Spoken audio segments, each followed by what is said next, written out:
How fast do you think I can name 50 lies that I hear all the time from the right wing? Starting with number one, the ad hominem lie. The ad hominem lie says this video is invalid because you're either a coward, Jewish, or a Fed. Number two, the Jewish race lie. The Jewish race lie is a combination of a couple of contradictions. First, the proposition is made that race is real and biological as opposed to ethnicity, which is fake and superficial. They follow that up with, and Jews are a different race from white people. Well, if we're going with a clearly definable continental biological definition of race and saying that ethnicity is insignificant and unimportant, then it doesn't make sense that you're saying Jews, who can be blonde hair and blue eyed, are a different race from white people. How is that biological as opposed to ethnic or Number three, the Darwinism lie. The Darwinism lie is an appeal to social Darwinism, saying that the right wing will win because the right wing is Darwinistically, evolutionarily, biologically superior to the left, that the leftists are parasites and deserve to die. But actually, in nature, in real Darwinism, parasites are actually a niche that's fulfilled by many, many different species for millennia and millennia. So there is this confusion between social Darwinism and what these people on the right think of as their preferred king of the jungle. The king of the jungle doesn't always look like a lion with a mane and the glorious Apollonian aesthetic. Sometimes he looks like a blood-sucking leech. That's social Darwinism. Number four, the biology lie. The biology lie will go something like an initial proposition of, oh, these leftists are biology deniers. Don't they know that things like eugenics are perfectly sensible? And then that's followed up with a statement, and don't they know that culture is determined by biology? Well, it's actually the other way around, and the first proposition proves that. If such a thing like artificial selection is even possible, that proves that instructions, that memes, that culture are actually what precede biology. Biology follows culture. It's informed by culture. Number five, the Gen Z lie. The Gen Z lie claims that conservatives are having more kids than liberals, which is true, but what they don't look at is the rate at which liberals turn conservative and conservative kids turn liberal. It turns out that while conservatives do have more children than liberals, more conservative kids switch to being liberal than liberal kids switch to being conservative. Number six, the institutions lie.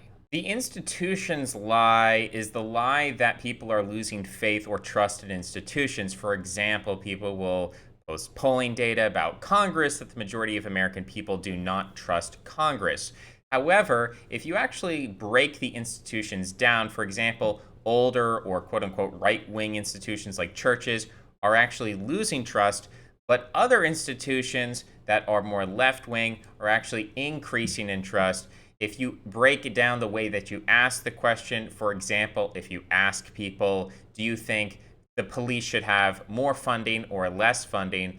People on both the left and right actually believe the police should have more funding. Number seven, the silent majority lie. The silent majority lie implies that there's this huge number of people who are just sort of simmering under the surface. They really don't like all the things that are going on, and they're actually secretly right wing. The problem with that is there's actually a very large and silent majority of people who are engaged in a lot of left wing activities, like porn use, for example, that actually inhibit their ability to be right wing in a genuine sense. A lot of people who you would think would be right wing actually do a lot of really left wing things in their private life. Of course, Republican politicians are a great example of that. Number eight, the secret lie. The secret lie has to do with certain extreme racialist claims that, most white people are secretly racist. The problem with that is most white people know a guy who knows a guy who's not white, and While people with low empathy or sociopaths can kind of maintain the cognitive dissonance of advocating for some kind of racial exclusivity on the one hand and also saying that you can have non-white friends on the other, most normal people can't do that. And so the idea that most people are secretly just waiting in the wings to break out into white nationalism is probably not the case. Number 9, the censorship lie. Censorship lie is that as more people get censored, more people will wake up. It's actually not true historically, as people relate it to the Soviet Union. Soviet censorship did not cause the collapse of the Soviet Union. It was actually the relaxation of censorship that caused it. Number 10, the counterculture lie. The counterculture lie believes that the right wing is the new counterculture and says because the counterculture succeeded in the 1960s on the left, it'll do so again on the right. The problem with this is the counterculture in the 1960s was not an organic uprising of the people, but it was designed by Hollywood and the government. And therefore, if you don't have Hollywood and the government on your side, it's not really the best parallel to make. Number 11, the masses lie. The masses lie states that when a large enough people are angry enough about something, there's really nothing you can do to stop that wave of populist energy. But we've seen revolutions being put down in history. We saw the 1956 Hungarian Revolution get crushed. Number 12, the libertarian lie. The libertarian lie states a narrative of history that in the beginning we had these despotic kings, and then over time the people became more and more free, and it became harder and harder to control them because of knowledge, enlightenment, education, and technology. But actually the reverse is true, that primordial or primitive civilizations had very little control over the masses of people, which is why they were quite small. They weren't really able to utilize the potential of those people. Now we have much greater mechanisms of social control that don't rely on violence, but actually can utilize mass psychology as a science to manipulate people more effectively than in the past. Number 13, the Thermopylae fallacy.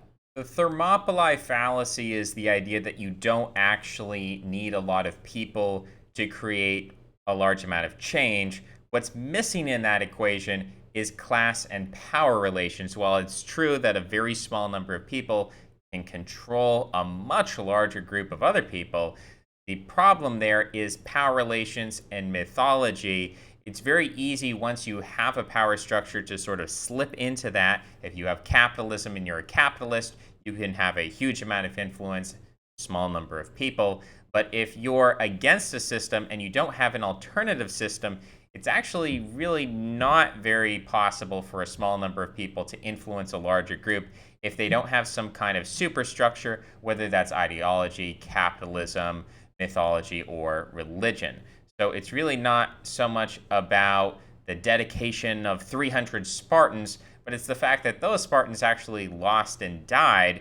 The reason why we remember them is because there was an entire system of Greek city-states that came to avenge them, essentially. Number 14, the streets lie. The streets lie says that the key to power is gaining control of the streets, and it actually has the chronology of revolution all messed up. The time at which you're actually ready to go out in the streets is the time when you've actually done the work to win. If you're having a gay pride parade, that means you've already won. If you're having a military march, it means you already have power. So going out into the streets, having a riot, having a protest, having a march on the capital city, that's a sign that you've already succeeded in building up a power, building up a successful group, an institution, a system that's capable of mobilizing a large number of people in a concerted, coordinated effort. Number 15, the rich white lie. The rich white lie is the idea that right-wing people just need one billionaire because they use money so much more efficiently that they only need one billionaire. Well, there's a guy named Marcus Persson. He was that guy. Didn't really succeed at creating any kind of political change because money doesn't actually matter if you can't connect into networks. It's a bit of a complicated question to actually understand and go into why a single billionaire doesn't really matter, but it's rather networks of billionaires.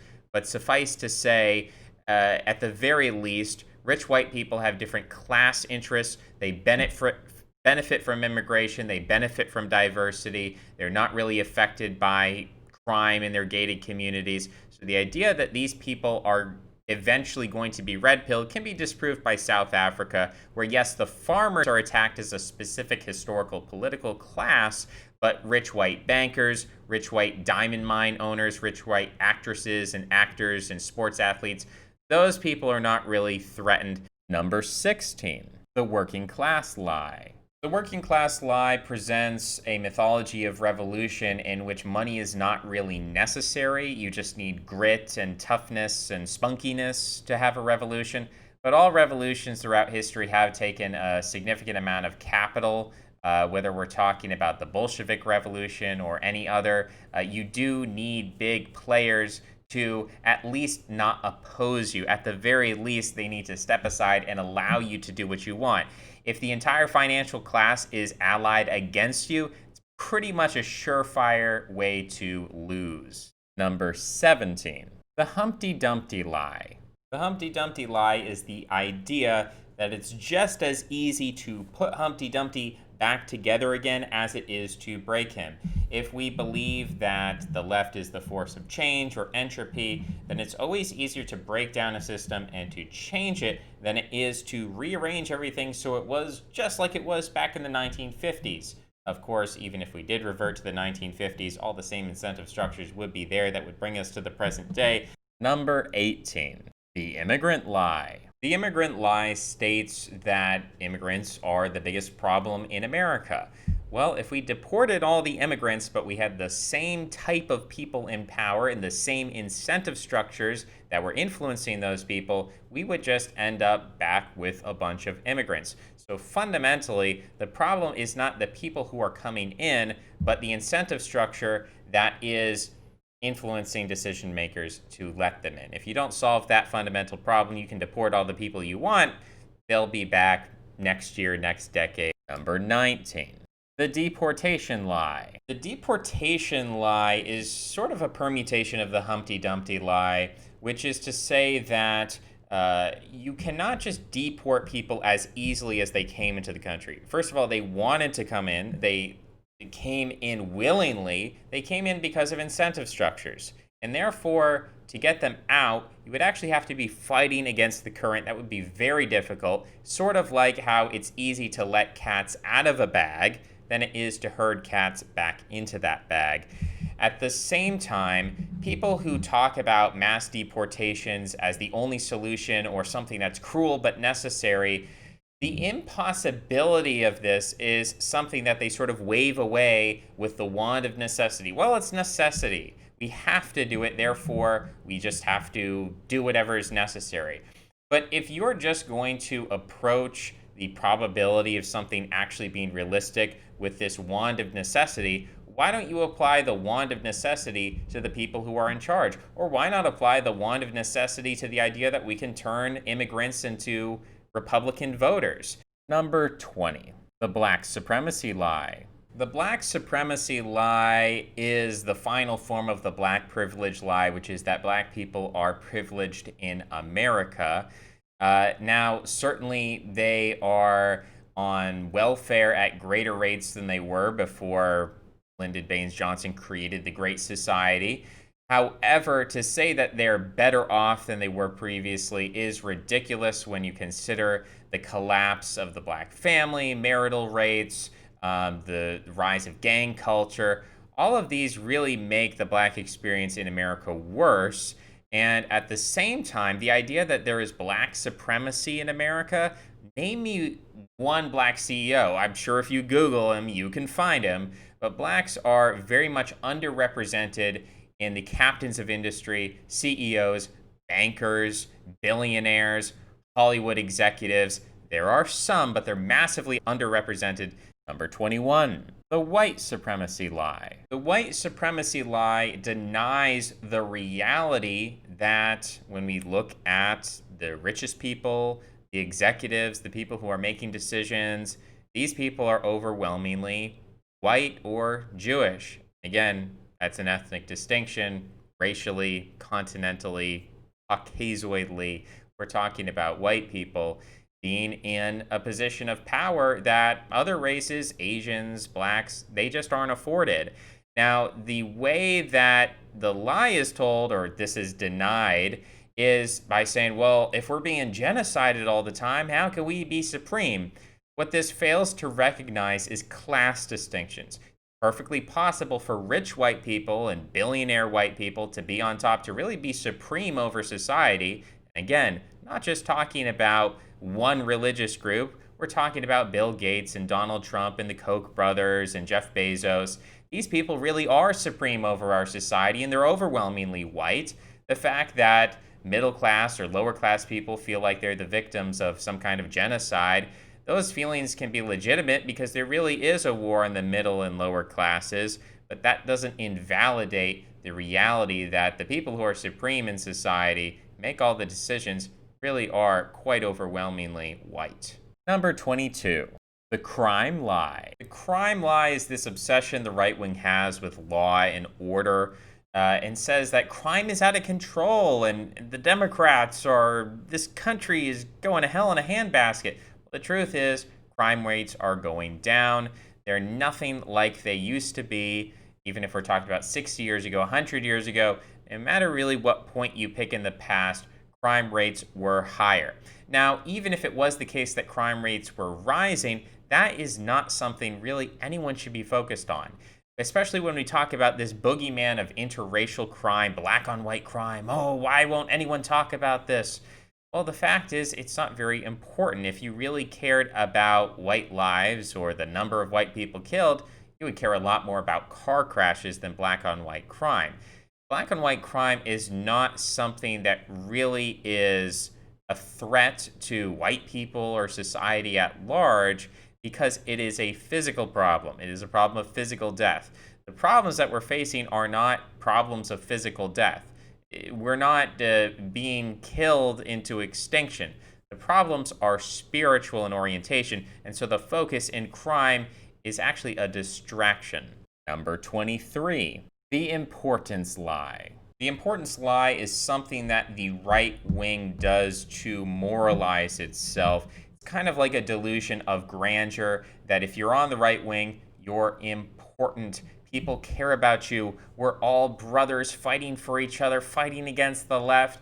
And it's really not true. It gives you a sense of importance because you're always thinking about society and civilization and politics, and you're in the heat of the moment. You're in this war, and it's a struggle for life and death and good and evil, and it makes you feel really important. But the truth is, you're not actually having much of an impact. The impact that you have is going into this Rube Goldberg machine of politics where all your support for, say, Donald Trump, well, at the end, the ball that pops out is a little bit of incremental leftism in the form of Trump supporting, gay rights, or, Trump letting in record immigration numbers or whatever. So the sense of importance that people get from right-wing politics is one of the great draws. Same thing on the left, but here again, it is a lie. Number 24, the cuck lie. The cuck lie is the idea that Republican leadership isn't succeeding at driving the country rightwards because they're all cucks. The truth of the matter is they're actors who are not really interested in a right-wing drift, and so they're just taking the money, making the promises, not following through. There's no cucking involved. You're the one being cucked, not them. Number 25, the backlash lie. The backlash lie is the idea that if you push somebody hard enough, they'll eventually go into the other direction, which is going to follow up with pendulum lie. But it's also the idea that we have to return to our instincts and our genetics. The problem with this idea is that things like monogamy are a social construct. Our instincts and genetics tell us to just sleep with whoever all the time, at least as far as men go. Monogamy is not something that comes from our genetics and our instincts. It's a mimetic construction of societal control imposed by an urbanizing, civilizing process. You could say was originally left-wing in the sense that it took us away from our instincts and applied this guilt and shame and moralization that drives us into loyalty and monogamy. Number 26, the pendulum lie. The pendulum lie is related to the backlash lie, but here it's this kind of perennialist, cyclical, Spenglerian idea that the left and right are a dyad and they go back and forth and back and forth. And therefore, eventually, just as we've gone leftward in the past, we're going to go again rightward in the past. That's actually not true. So, to give some examples, if I get really, really fat, eventually I will swing back and become really, really skinny. Of course, that's not true. If you become really, really drug addicted, eventually you will become a very, very sober person. It's also not necessarily true. So the idea that as you push things to one extreme, they naturally, always consistently swivel back to the old extreme is not necessarily true. The idea that as we get more and more technology, we're necessarily going to swing back to a time of primitivism is not necessarily true. And so this is another lie. Number 27, the optics lie. The optics lie is one of these really weird lies on the right wing that says something like optics inhibits us from actually getting things done. It's some kind of crutch, or it's an obstacle to actually achieving real success. It comes from fear. But optics is just a question of how do you package your message in order to get it to the widest number of people or to get it to the right people. If you're not using optics, you're dead in the water. Number 28, the heroic lie.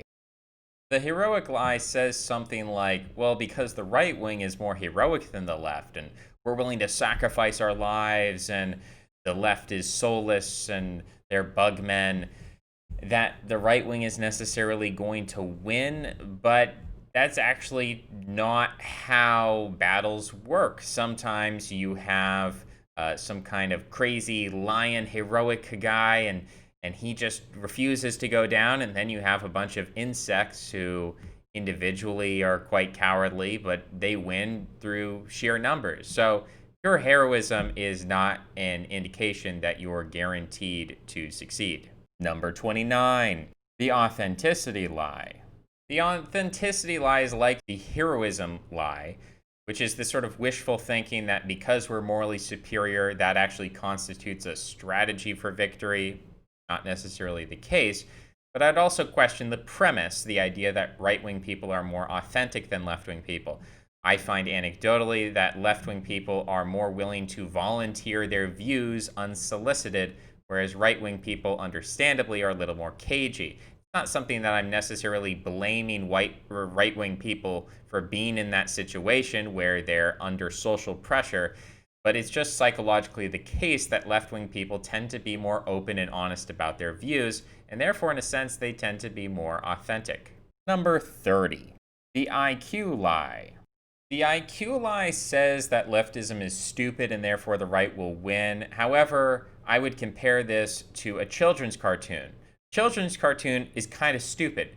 But was it made by stupid people or smart people? You actually have to be intelligent to write a script and do the artwork and put the storyboard together for a children's cartoon. Even though the end product is dumb and it's easily consumable by dumb people, doesn't mean that stupid people created it. In fact, it was created quite intelligently. That's basically the structure of leftism. Number 31, the incompetence lie. The incompetence lie states that the government is incompetent because a lot of the errors or mistakes it's said to make, for example, not winning the Vietnam War, not winning in Afghanistan. However, the problem here is a question of commitment, that the state does not commit itself fully to every task that it ostensibly motions toward. As a great example, you have the Soviet Union fighting the Winter War against the Finns. Finland is a small country. You'd think if the Soviet Union was competent, it would be able to defeat Finland. Now, it did not defeat Finland in that war, and it was not a question of competence, as evidenced later by the fact that the Soviet Union was not defeated by Germany.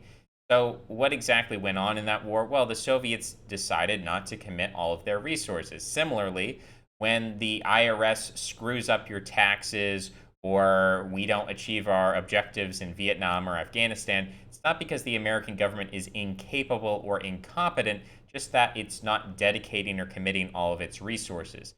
However, when the state is under direct threat by revolutionaries from within, that's when you start to see the mobilization of the true competence, which before was hidden. Number 32, the collapse lie.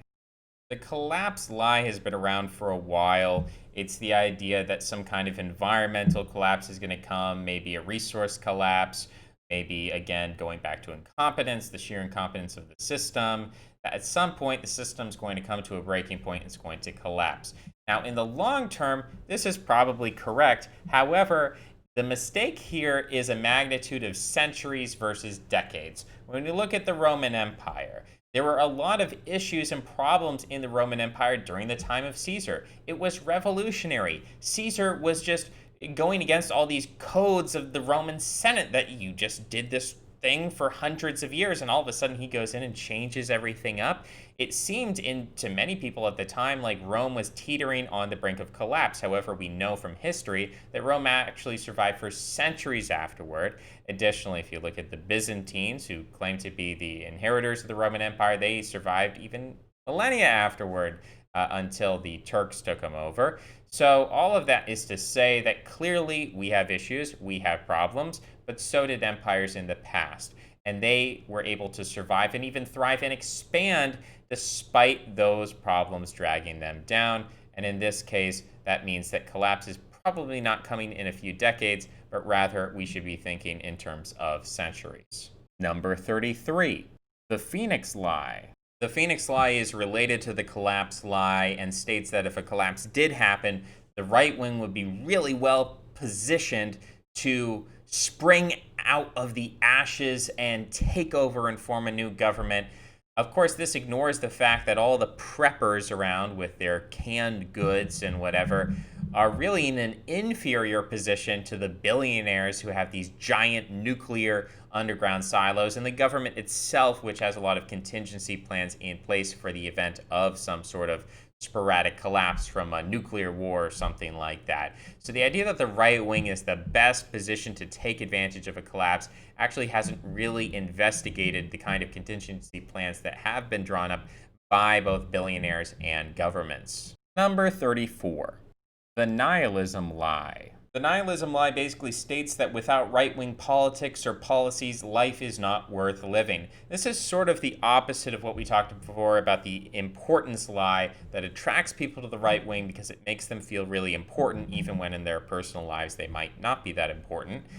The nihilism lie scares people negatively into saying, if you don't hold on to hope that we can get through these right-wing policies and have a right-wing government or whatever cause this civilizational change, then what's the point of living? What's the point of life? This is very appealing to people who actually don't have a lot going on in their life, but it can also suck in people who otherwise would be successful into believing that they should sacrifice everything for the sake of right-wing politics, because if we can't succeed politically, then what's the purpose?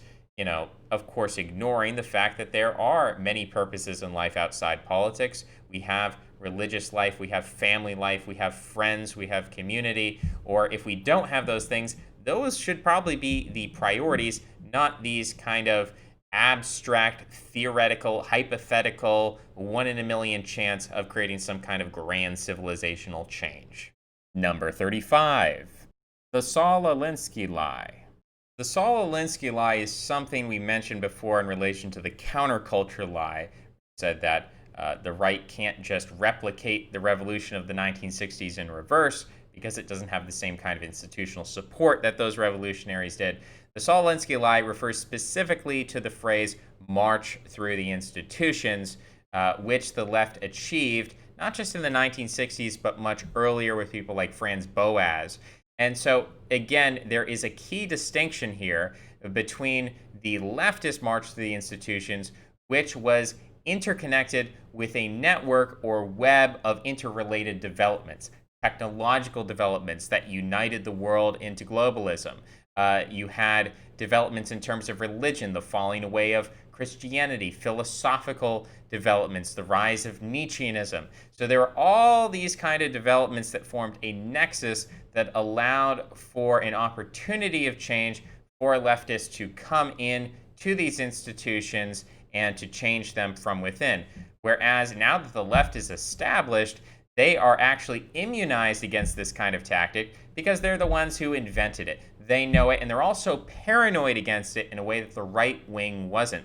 The right wing was curious. The right wing said, oh, we'll let these people in. We'll see what they're all about. And in fact, the left offered a lot to the institutions, the Fords, the Rockefellers, the old money. It said, we're going to have this left-wing morality come in. We're not going to attack you, the billionaire class. We're just going to erode society for the middle and lower class. And the billionaire class took that deal. It was a sort of backroom deal, you could say. Whereas the right wing can't really offer the same thing. The right wing can come in and say, hey, we're going to make things how they used to be. And the billionaire class says, why would we do that? Why would we allow that when things are going so well for us? They're going better than ever before. So when you break things down, understand the development of the merchant class throughout history and related to the development of leftism, see that the merchant class and leftism sort of worked hand in hand to conduct that march through the institutions that didn't just begin with academia, but earlier you can say people like Benjamin Disraeli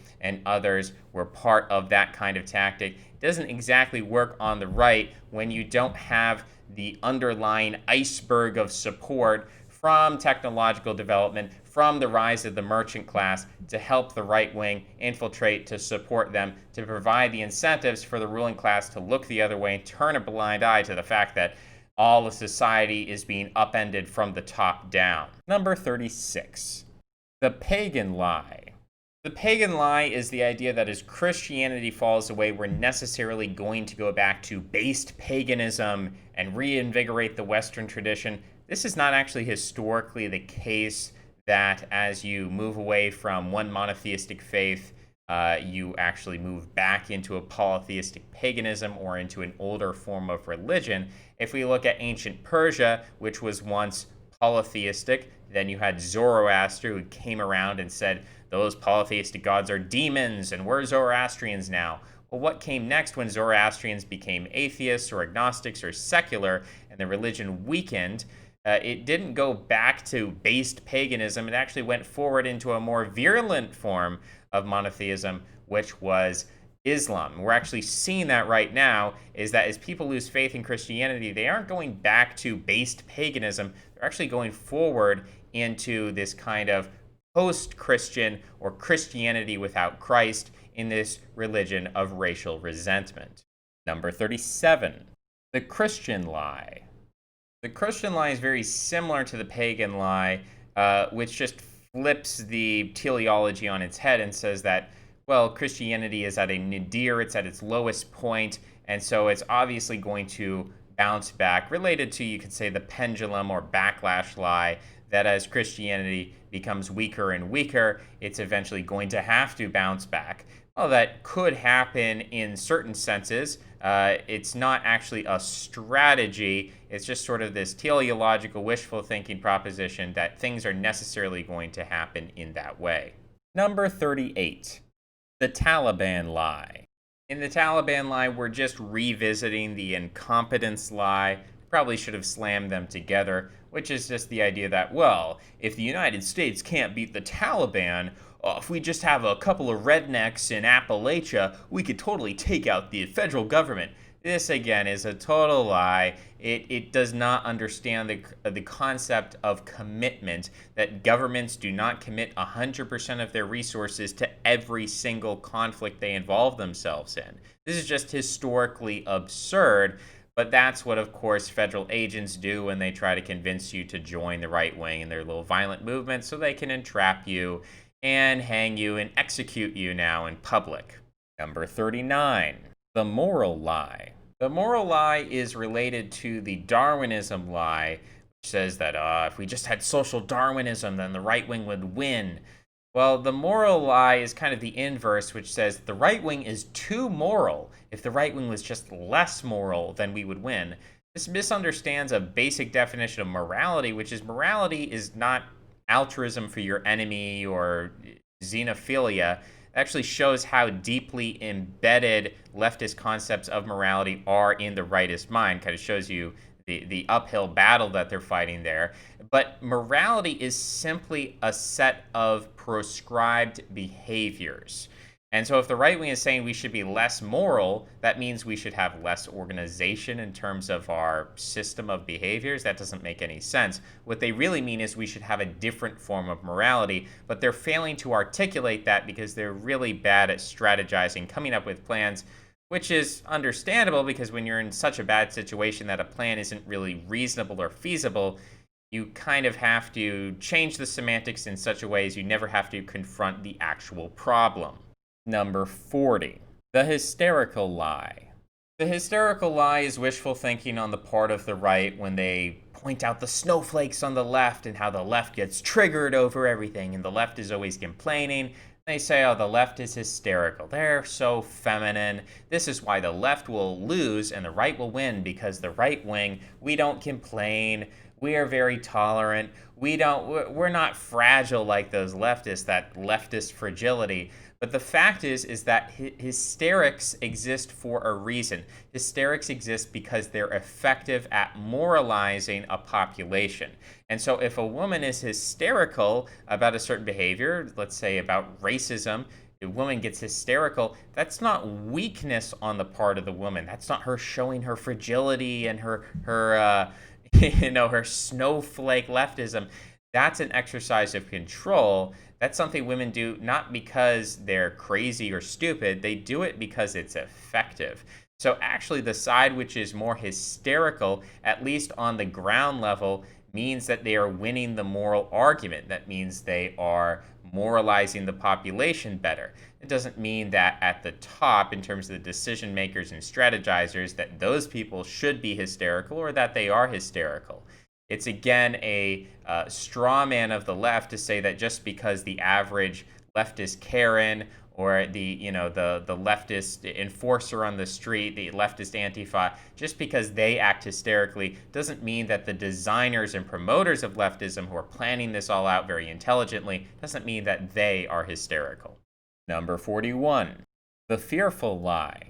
The fearful lie is basically a semantic rephrasing of the hysterical lie and says that because the left is afraid of the right wing or is paranoid about the right wing, therefore that shows the right wing is on the cusp of power. But again, this fails to differentiate those who are strategizing, promulgating, creating leftist narratives and the people who actually consume those leftist narratives and then react psychologically. So the people who create a Hollywood movie are not necessarily paranoid people. They're acting rationally in their creation of a mythic narrative that they embed into the psychology of the population. The average leftist on the street who is then paranoid and fearful of the right wing is not an actual prediction of our political future. The fact that you have a lot of leftists who believe Donald Trump is a fascist and they're afraid of him does not mean that Donald Trump is actually a fascist. So the fact that the left is very afraid of the right wing is not actually an indication that the right wing is winning in any sense. In the same way that the Salem witch trials were not an indication that witches were about to take over Puritan New England. It's just ridiculous. Number 42, the Slavic lie. The Slavic lie is the idea that Eastern Europe or Ukraine or Russia or Hungary, lumping it in as a non-Slavic country, but you get the gist. It's Eastern Europe, and the Slavic lie sounds better than the Eastern European lie. So the idea that they're going to save Western civilization implies that they are Western civilization. This is kind of contradictory in the name, right? Western civilization is of the West. It is of this kind of Germanic sphere, the Franks, the Prussians, the Anglo-Saxons, the Scandinavians. That northwestern European core is where Western civilization comes from. And so if you're looking to refound Western civilization in Eastern Europe, you would need to move millions of Western Europeans into Eastern Europe. Now, is that going to happen anytime soon? I doubt it. There are some people who are moving into these countries, But the countries on their own are a little less hopeful than you might think if you're a right winger. For example, Viktor Orban, who's touted as this rebel against the EU, he still hasn't left the EU. And as long as you're in the EU, for a poor country like Hungary, relative to the West, you're economically tying yourself to an organization that then has moral authority over you. If Hungary decided one day that they wanted to do something that angered the EU past the point of no return, the EU could put sanctions on Hungary. This would be very effective because Hungary is so dependent on the EU for economic aid and for trade. This is sort of what's been happening in Greece, where Greece really doesn't like Turkey. Greece is not happy with the migrant crisis. Greece is really upset about a lot of things. They're upset with Germany. They're upset with the banking system. And yet Greece can't really do anything about it because it's this poor, essentially, not Eastern European, Southern Balkan country, but similar to Hungary in the fact that they're so economically captured by the EU that they can't put up political resistance. Now, Russia, on the other hand, as opposed to these other smaller Eastern European states, it is a bigger state. However, you look at the political structure of Russia, and it's ruled by oligarchs, and Russia has its own demographic bomb going on with Muslim birth rates and the fact that ethnic Russians have a net negative birth rate, essentially, given rates of alcoholism and low birth rates and abortion. The idea that Russia is re-Christianizing, becoming a Christian country, certainly Putin is building a lot of churches, but a lot of those churches are empty. They are government public works projects, art projects that, are quite nice, better than a lot of modern art. But at the same time, if you actually look into the political attitudes of the Russian youth, they are extremely Western compared to their parents. They are more pro-LGBTQ than their parents. They are more secular, more atheistic than their parents. So on any sort of metric, if you actually look into the opinion of Russian youth, you're going to see that hope from the East is not very reasonable. Not saying it's impossible, but to rely upon that as a strategy and not develop something in Western Europe is not exactly a very good plan. Number 43, the Chinese lie. Chinese lie is similar to the Slavic lie. It's the idea that China is going to save Western civilization. Kind of sounds absurd on its face, but the premise is that China might challenge the West enough. The West is forced to be based in red pilled because there's no other way to survive against the Chinese giant. The problem with that is that the Chinese economy is extremely dependent upon the West, both in terms of innovation as well as its export economy. So if the West ever got serious about China, China would not really prove to be a significant enough adversary to really change the leftist course of the West. We can also see a lot of ways in which China itself is becoming more leftist in terms of the fact that Hollywood movies are more popular in China than ever. Yes, the censors do remove certain things from Hollywood movies, but of course, even if they censor enough that it's the equivalent of 1950s television, I Love Lucy eventually leads to where we are now. So the idea that China is immune from Western propaganda. We see what's going on in Hong Kong. We see what's going on in Taiwan. We see as more Chinese people are leaving China, becoming expatriates, going back to China. We see the cultural transmission. The idea that China is going to be the one country that can stand up to Westernization is questionable given China's history. China at one point was a colonized country. It wasn't completely colonized, but it was colonized in part. And so the fact that China is very powerful today does not mean that China will be powerful forever. We can't make the same geopolitical mistake in our analysis as we did with Japan back in the 1970s, where people just said, well, if this growth continues, Japan will take over the world.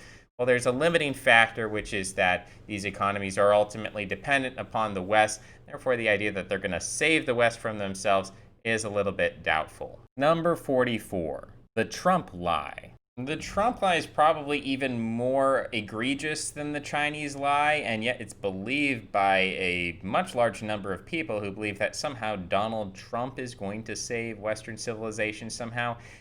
I at least can sympathize with people who believe this in 2016 or maybe 2017, 2018. By the time we're getting to 2019, it's like, man, what are you doing? We've seen the immigration numbers. We've seen what's been done in terms of being the most pro gay Republican president of all time, moving the Republican Party significantly to the left on social issues, on religious issues. Just a complete and total shift that the Democrat Party could never achieve. They can try to make America leftist, but they couldn't take the Republican Party and make it leftist from the inside, which is what Trump has accomplished.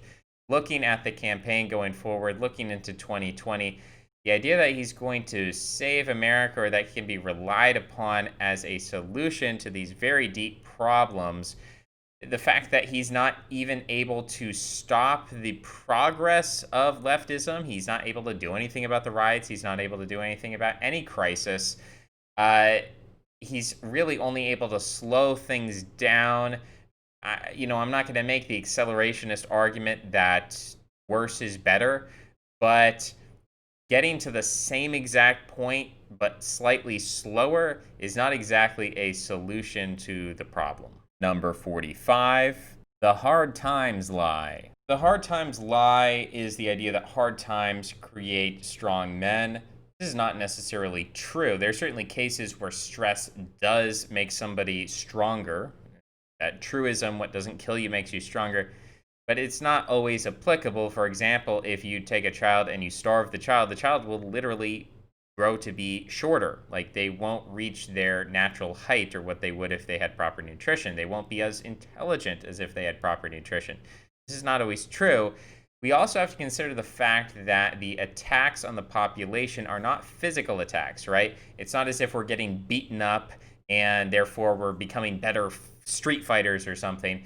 It's that we've got xenoestrogens, we've got humiliation.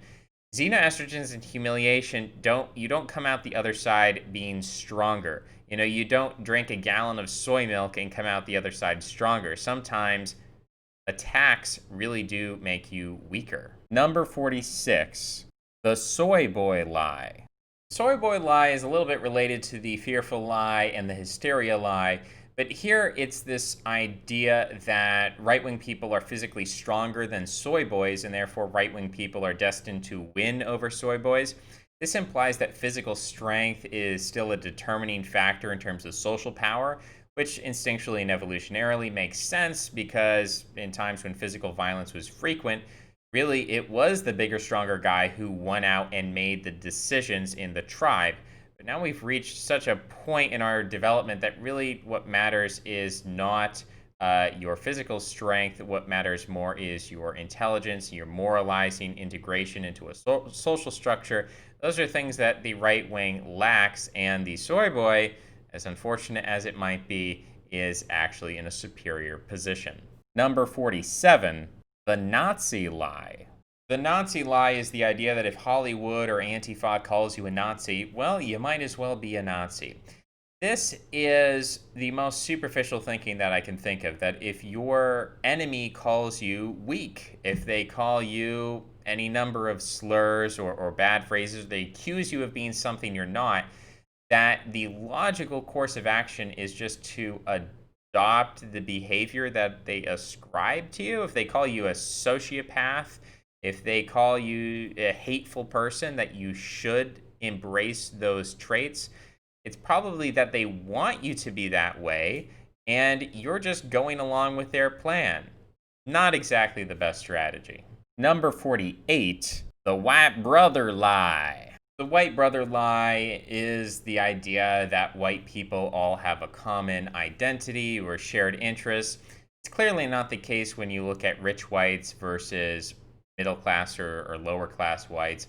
It's also just not true in daily life. If you're walking around town and you see a fellow white person, you're not going to say, "Hello, white brother." Whereas if maybe you're wearing a Christian cross or you happen to be a Christian, you see someone else wearing a cross, you actually do feel some kind of maybe kinship to that person or affiliation with that person as you dig down deeper into a specific type of denomination, or maybe you're wearing a Trump hat, they're wearing a Trump hat. Those are kind of identities that actually are integrated enough that people can mobilize around them, people can cooperate around them.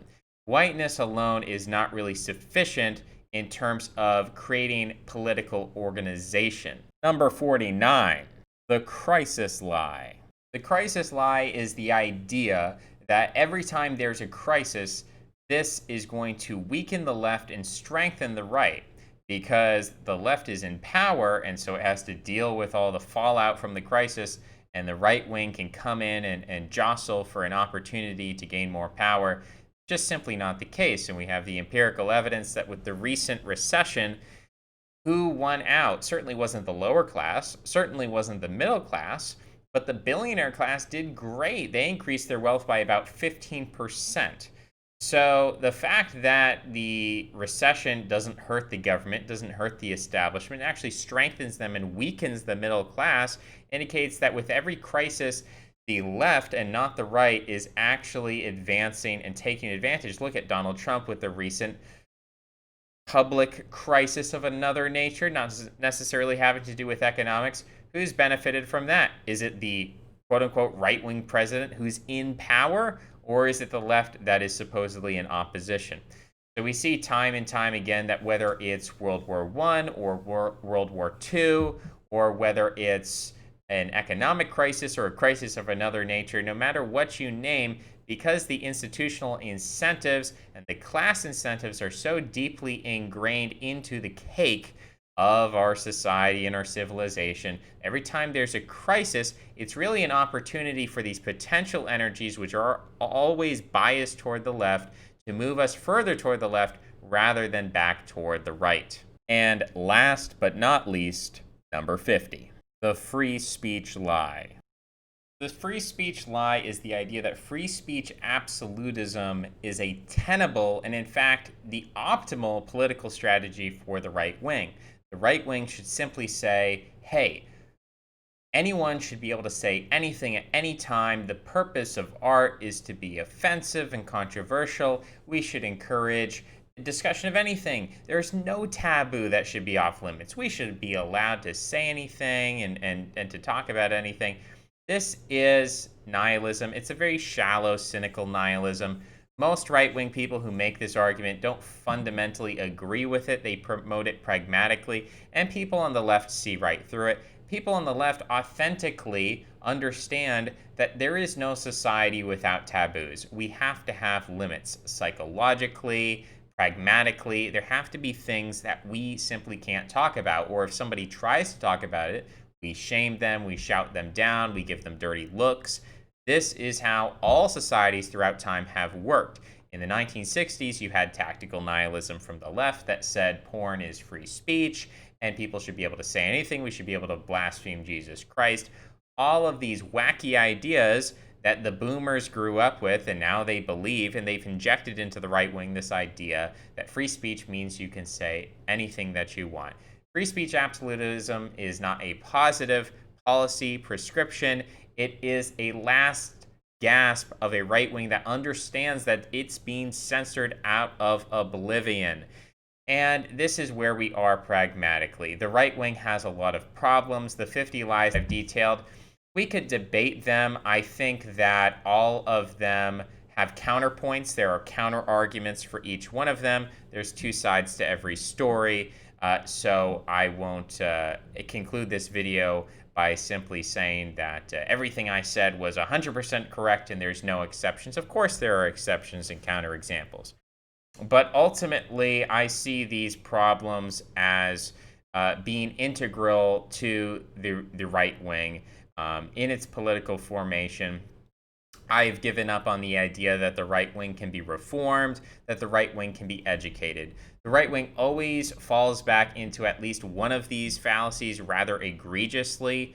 One of the ones that I didn't really go too much into detail, although I did mention it in the Taliban lie, is the idea that the right wing always goes back into this concept of violence and we're stronger and we've got the guns and we can always revolt if we want to.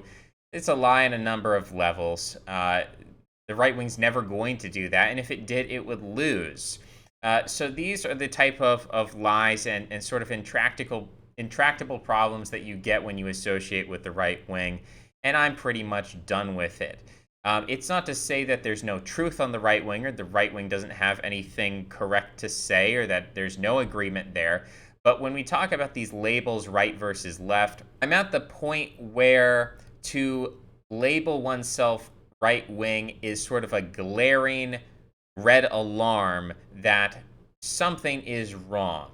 Either someone's acting out of ignorance of the sort of issues that I've brought up here, or they're acting out of an extreme emotional attachment to a certain branding, out of loyalty to that branding, because it's become a kind of pseudo religion for them. It's not a real religion. It's not something like Christianity or Islam or Judaism or something that would actually provide real organizational, moral, and spiritual instruction for a person to put them on a better path, to give them a tribe, to give them a group, to give them a sense of purpose and belonging. Now, the right wing is not sufficient for any of those things, but it's a kind of pseudo religion.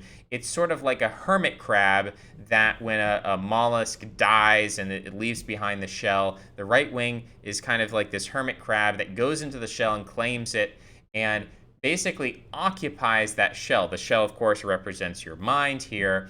The right wing goes into your mind and says, oh, we can't talk about religion. That's too divisive. We can't work on our personal lives. We don't have time for that. We've got to be political. We got to be pragmatic. We have to ignore that.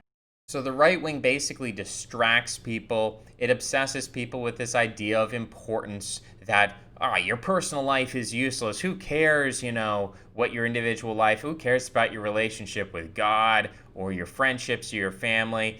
And part of the reason why people are inclined to ignore these quote unquote petty problems or small personal problems is because they feel like they're intractable.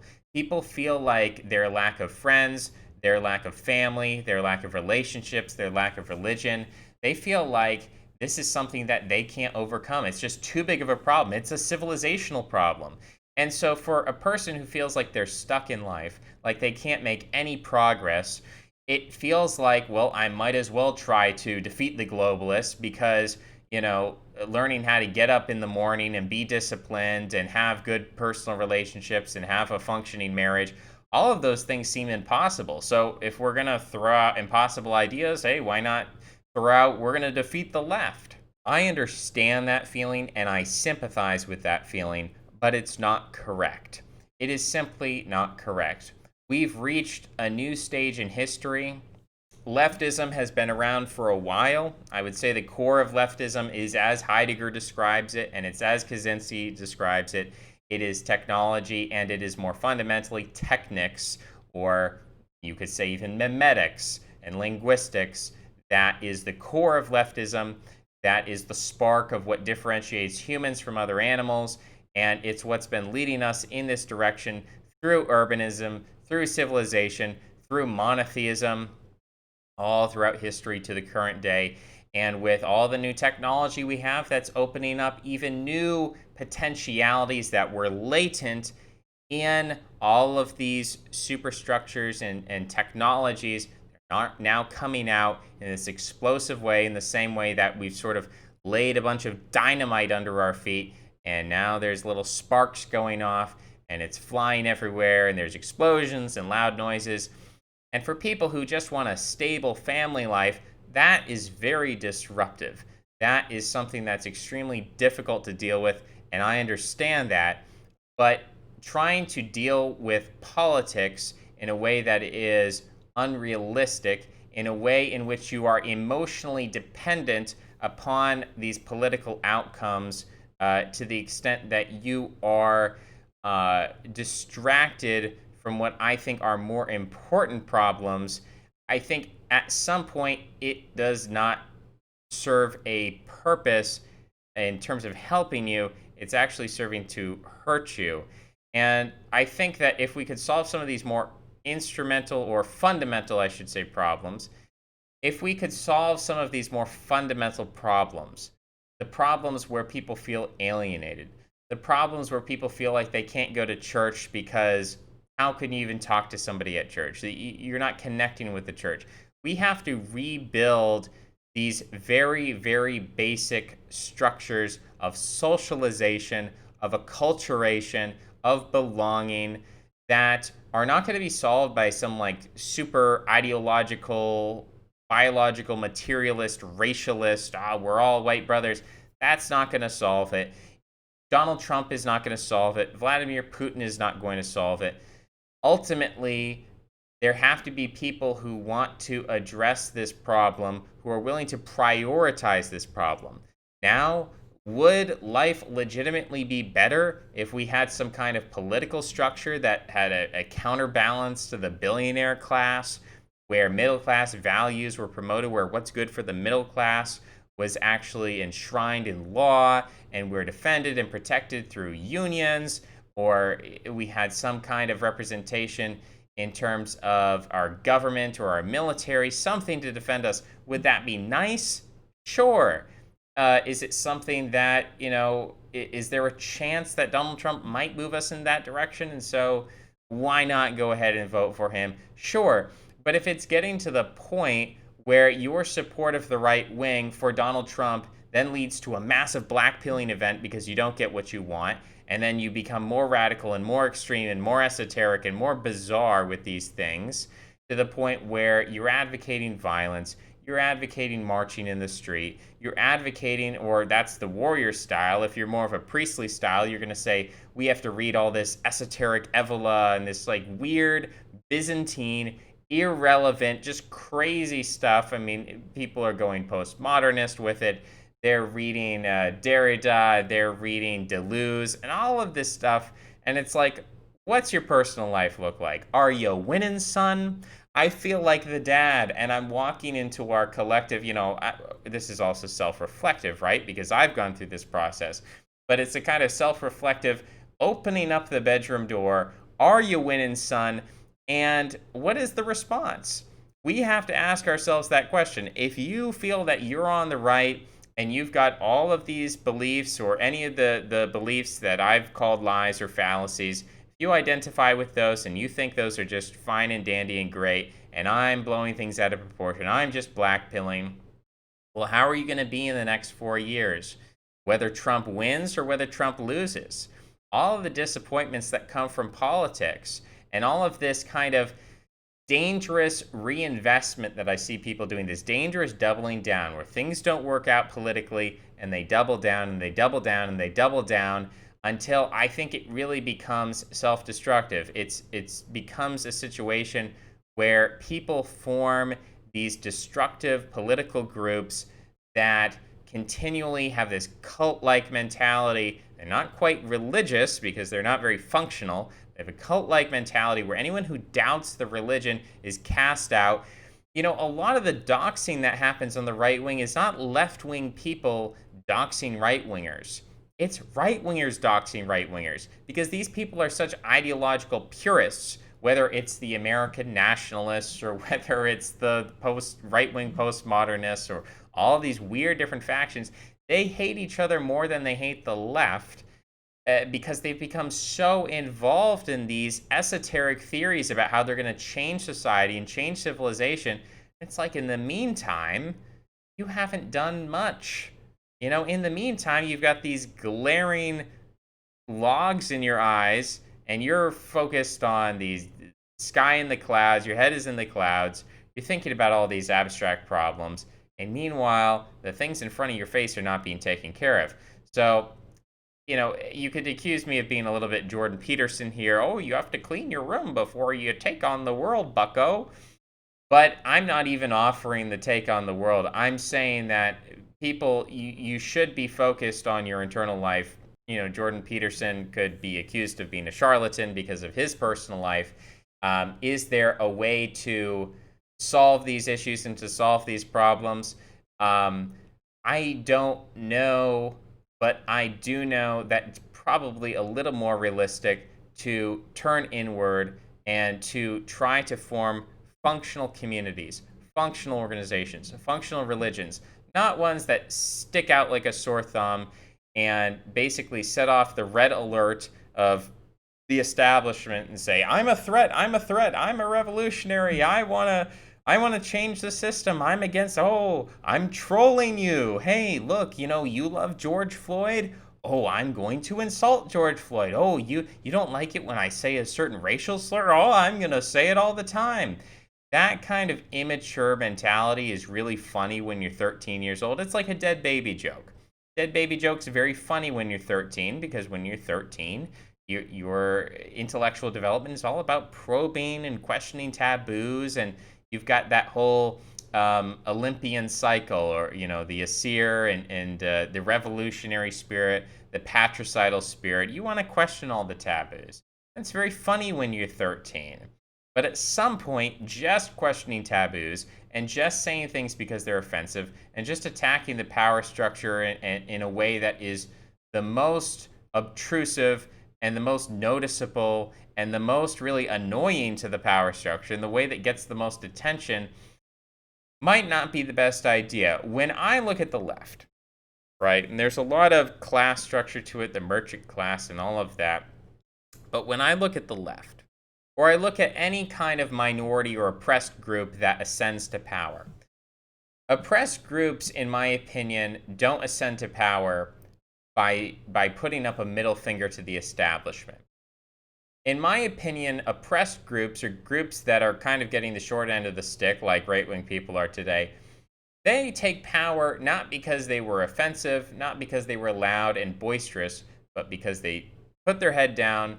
In many cases, they practice crypsis, even, which is pretty extreme.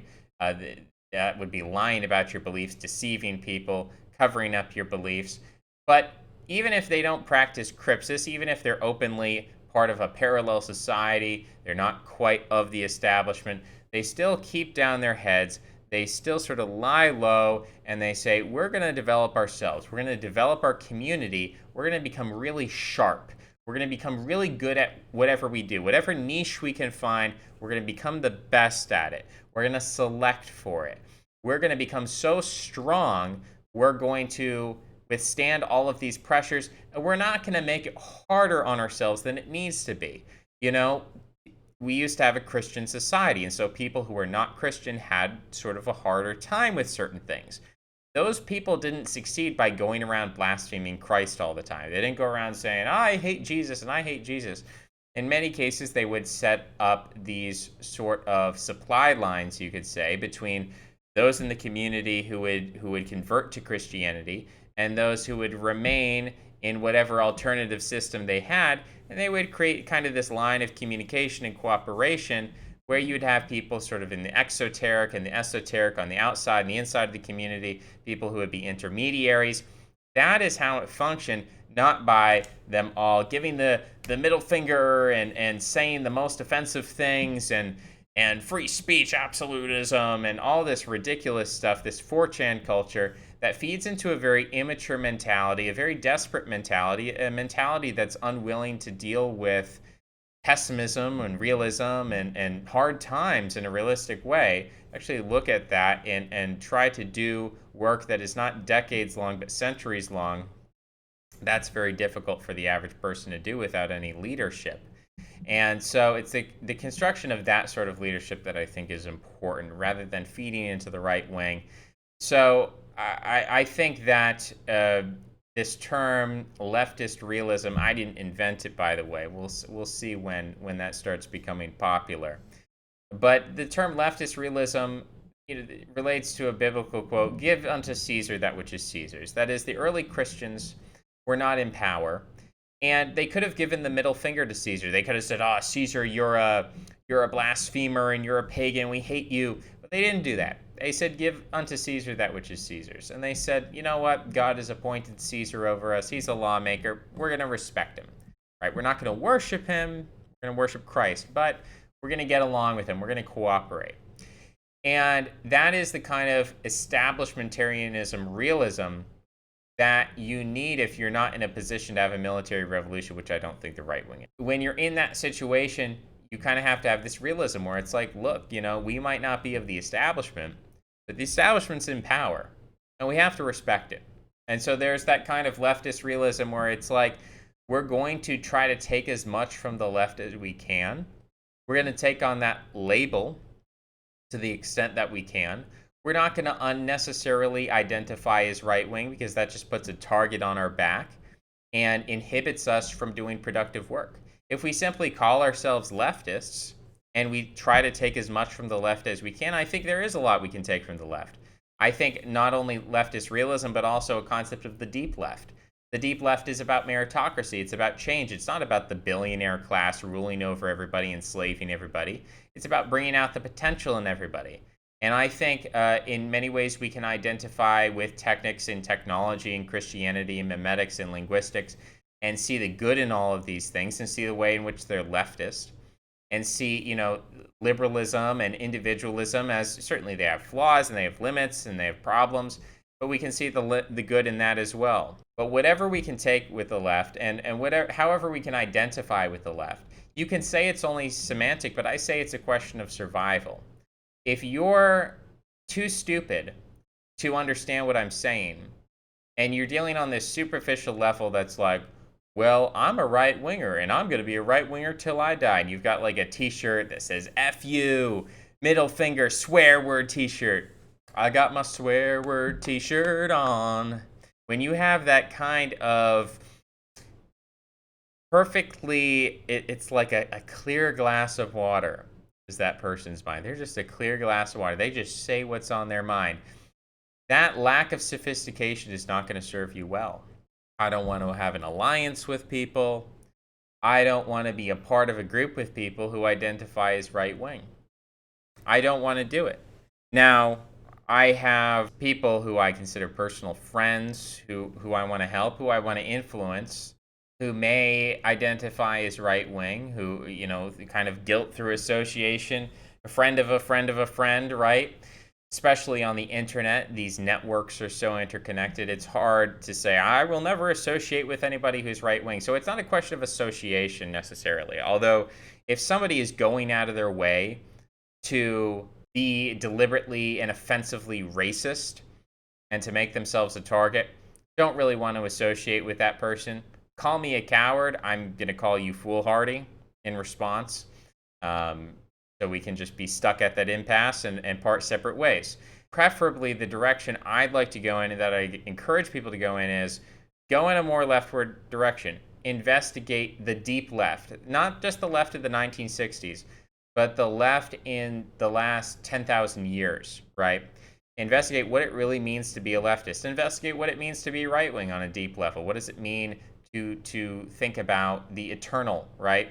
I guess you could say it's the Heraclitean view versus the, I always forget what the other one is, but it evolves into kind of the Platonic view, right? The idea that everything is one versus the idea that everything is changed and everything is many. So these are kind of perennial concepts we can consider in terms of political exigency, in terms of the demands of the moment. We have to figure out a way to operate within the left. There is no possibilities on the right wing anymore. Right wing is a sinking ship. You can go down with the ship. You can be loyal to your friends. You can be loyal to the brand. You can be loyal to the cult. Or you can get out and you can get in the life raft and you can go toward leftism and you can try to deal with that. Every revolution that I've seen throughout history works within a certain system, right? It works with what it has. Whether we're even talking about the Bolsheviks, they have to work within a certain tradition. They have to work within a certain structure. Martin Luther comes out of the Catholic Church. Jesus Christ comes out of the tradition of the Pharisees. He's a learned rabbi. Odin is said to have been of the giants. Zeus is born of a Titan, right? So again and again, we get in history and mythology the idea that the people who really create change, the people who really take things forward, are not the people who say, F you, I'm not going to go to college, I'm not going to learn this nonsense, I'm going to go live in the woods, I hate all this. It's the people who are coming from within the system. So from within leftism. It doesn't mean that you have to be a degenerate. It doesn't mean that you have to be polyamorous, transgender, LGBTQ. I'm not saying any of that is necessary or preferable. What I'm saying is if you can look at leftist economics, if you can look at liberal or leftist philosophy, if you can get something out of that, if you can work within it, then That seems to me to be preferable than the alternative, which is putting this branding on yourself of, I'm just going to make it as difficult for myself as possible in my personal life and politically as well. So I think that about does it for this video. Thanks for watching, and I'll see you next time. Bye-bye.